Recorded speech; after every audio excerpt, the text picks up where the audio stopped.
Diabetes is a serious challenge for many children and teenagers. Their well-being depends on various decisions that they have to take throughout the day.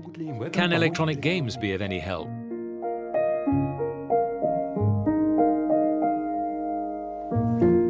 Ilona lives in a small town not too far from Amsterdam with her husband and kids, Tatum and Arjen. Both Tatum, who is 11, and her brother Arjen, who is 13, have diabetes.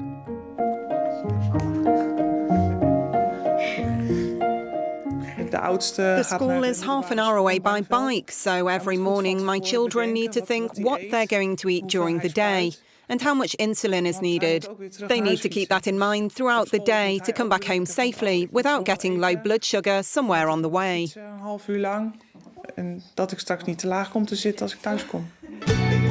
Tatum and Arjen are taking part in a European research project using electronic games to help children with diabetes.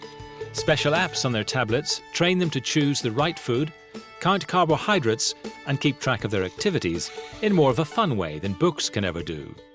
Kids don't really read books that much anymore. We prefer playing with our smartphones.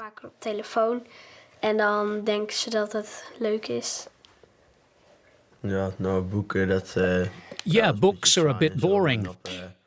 Tablets are much more fun. The research involves 3 hospitals and 2 diabetes organisations in Italy and in the Netherlands. On their clinical visits, kids can play with a robot programmed to be not just a trainer, but a friend. It plays like a human, occasionally making mistakes which kids can correct. People have the tendency to humanize robots.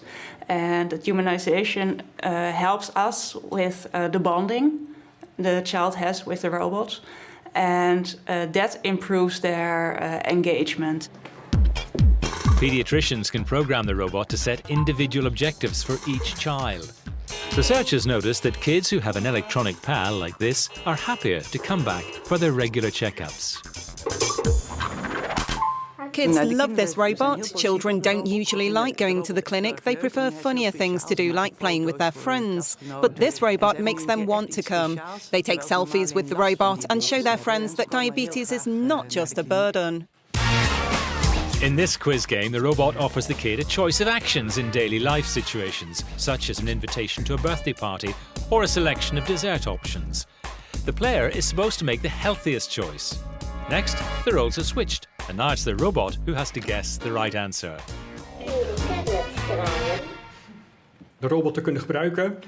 For this project, we need a robot that recognizes the emotions of the child, which knows how to make a sentence, how to select questions. We had to create all that. And the visualizations on the tablet that we've developed are very important. Although the robot doesn't provide medication advice, it helps to understand symptoms of diabetes-related conditions. Researchers made sure the robot doesn't share kids' personal information with others. Of course, the very high hypos or hypers should be reported to the parents, but the child should be in control on what to share. Researchers are planning to get more children involved in this experiment and to develop a cloud-based network that will link robots and tablets, helping the electronic pals to learn and grow with the children.